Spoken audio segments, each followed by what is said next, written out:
Con frecuencia se pregunta a los miembros de la Iglesia de Jesucristo de los Santos de los Últimos Días, ¿cuál es la diferencia entre su iglesia y las otras iglesias cristianas? Una de las respuestas que damos es la plenitud de la doctrina de Jesucristo. Lo más importante de esa doctrina es el hecho de que nuestro Padre Celestial ama tanto a cada uno de sus hijos, que desea que todos vivamos en un reino de gloria para siempre. Además, Él desea que vivamos eternamente con Él y con su Hijo Jesucristo. Su plan nos ha dado las enseñanzas y la oportunidad de tomar de las decisiones que nos aseguran el destino y la vida que escojamos. Gracias a la revelación moderna, sabemos que el destino final de quienes vivan en la tierra no es la inadecuada idea del cielo para los justos y el sufrimiento eterno del infierno para el resto, para los malos. El amoroso plan de Dios para sus hijos incluye esta realidad que enseñó nuestro Salvador Jesucristo. En la casa de mi Padre, muchas moradas hay.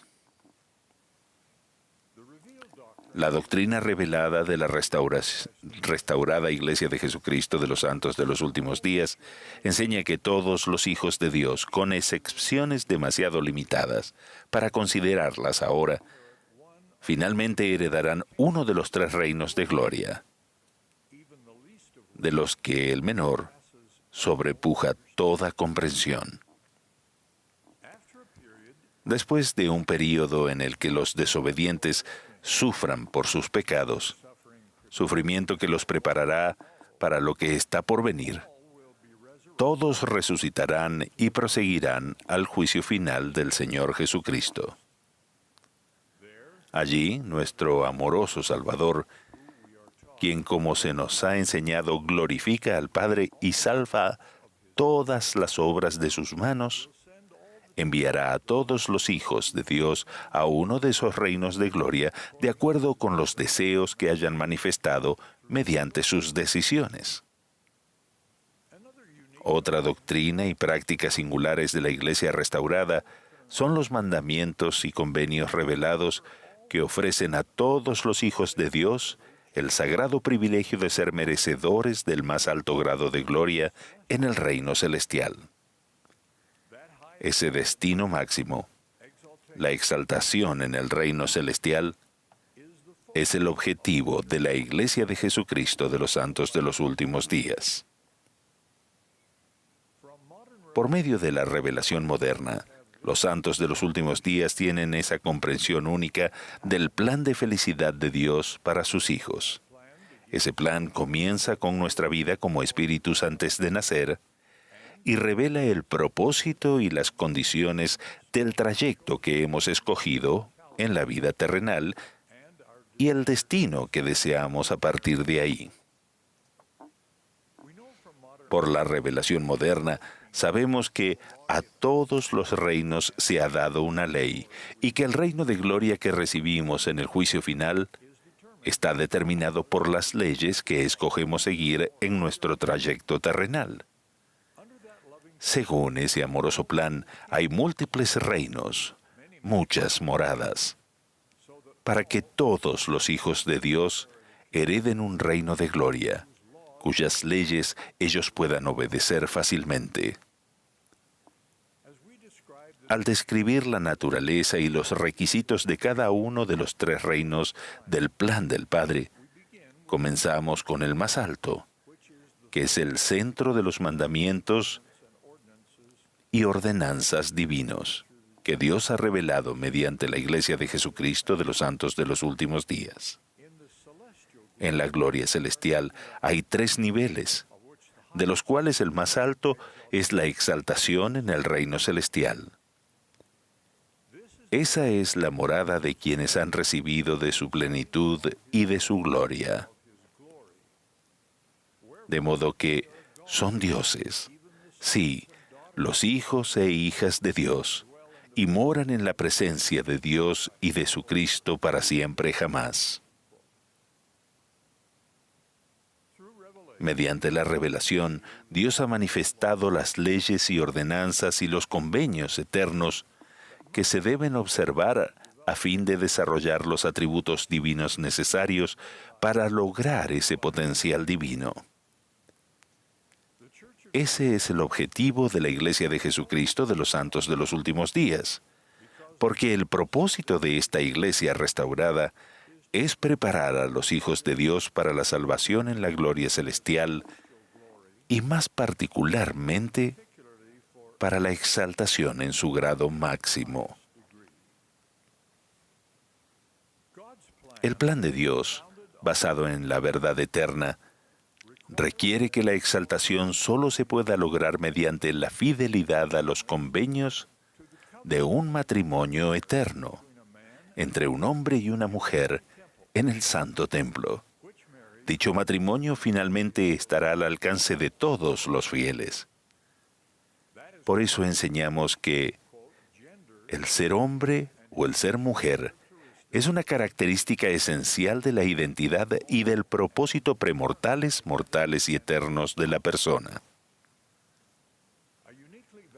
Una enseñanza especialmente valiosa que nos ayuda a prepararnos para la exaltación es la proclamación de 1995 sobre la familia.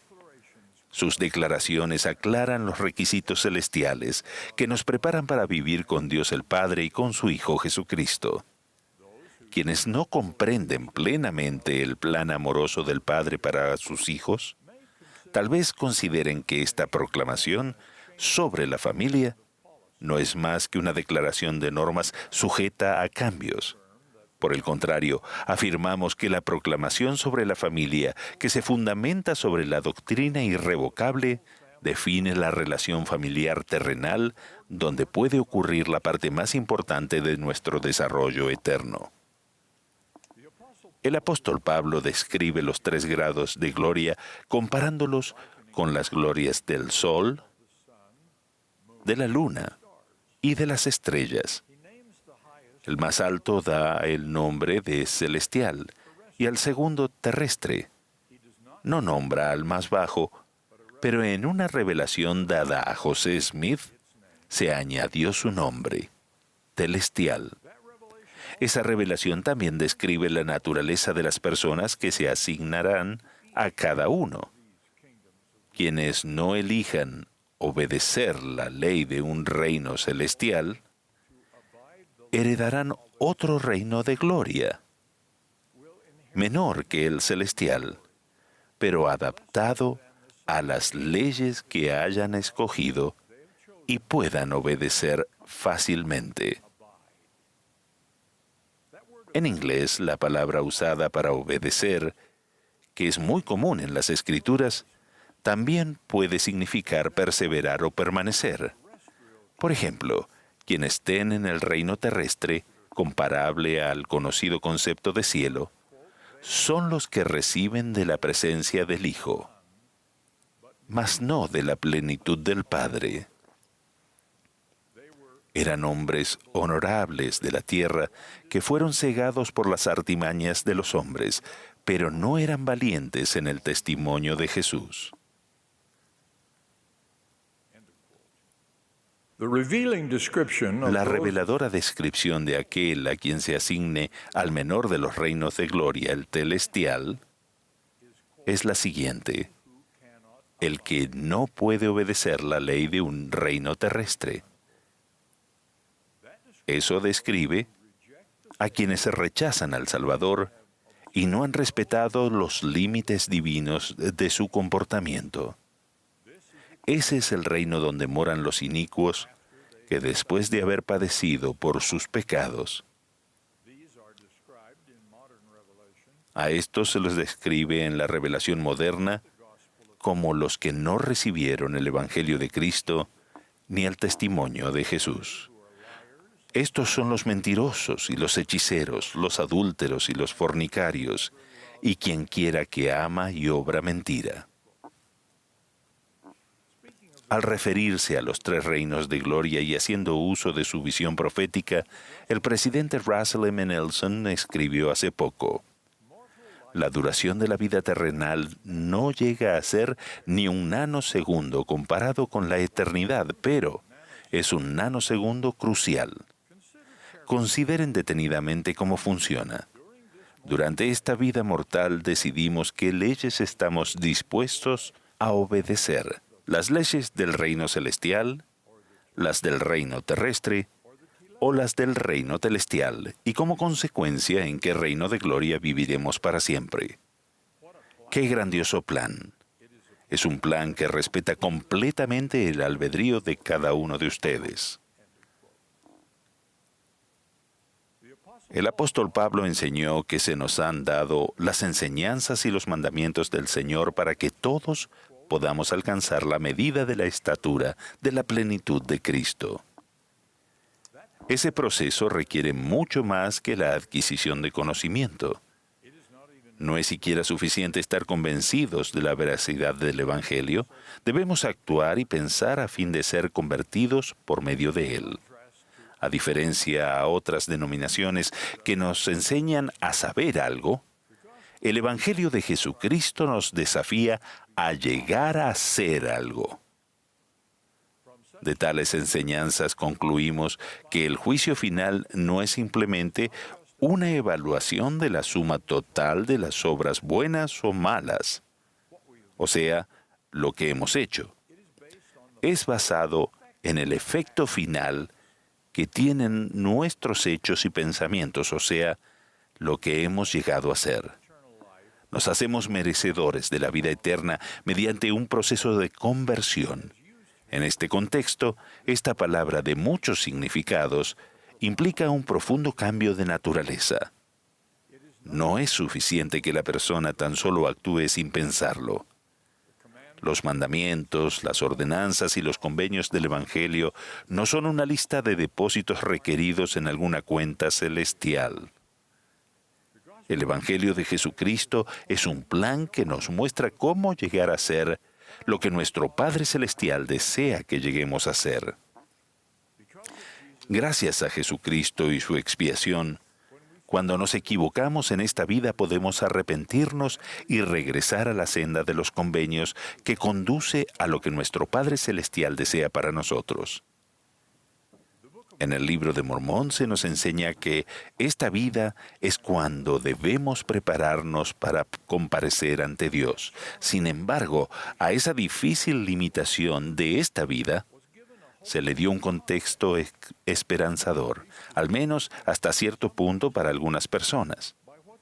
Mediante lo que el Señor reveló al presidente Joseph F. Smith, actualmente registrado en Doctrina y Convenios, sección 138, el profeta escribió: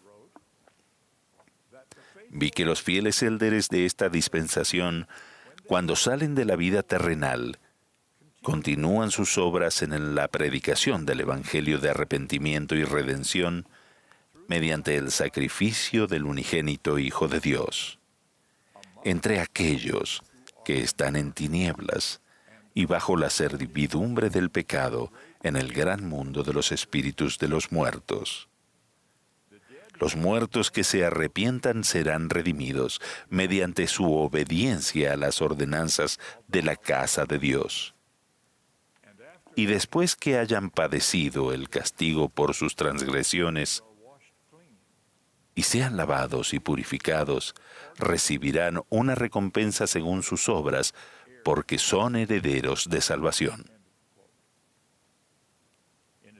Además, sabemos que el milenio, los 1000 años que siguen a la segunda venida del Salvador, será un tiempo para efectuar las ordenanzas requeridas por quienes no las hayan recibido en su vida terrenal. Hay mucho que desconocemos acerca de los 3 períodos principales del plan de salvación. 1, el mundo preterrenal de los espíritus. 2, la vida terrenal. Y 3, la vida venidera y la relación entre ellos. Sin embargo, si conocemos estas verdades eternas, la salvación es un asunto personal, la exaltación es un asunto familiar. Tenemos un amoroso Padre Celestial que se asegurará de que recibamos todas las bendiciones y todas las ventajas que nuestros propios deseos y decisiones nos permitan obtener. También sabemos que Él no impondrá a nadie una relación de sellamiento en contra de su voluntad. Las bendiciones de una relación bajo sellamiento están aseguradas para todos aquellos que guarden sus convenios, pero nunca imponiendo una relación bajo sellamiento a otra persona que no sea digna o que no esté dispuesta. Mis queridos hermanos y hermanas, testifico de la veracidad de estas cosas. Testifico de nuestro Señor Jesucristo, el autor y perfeccionador de nuestra fe, cuya expiación, según el plan de nuestro Padre Celestial, lo hace todo posible. En el nombre de Jesucristo. Amén.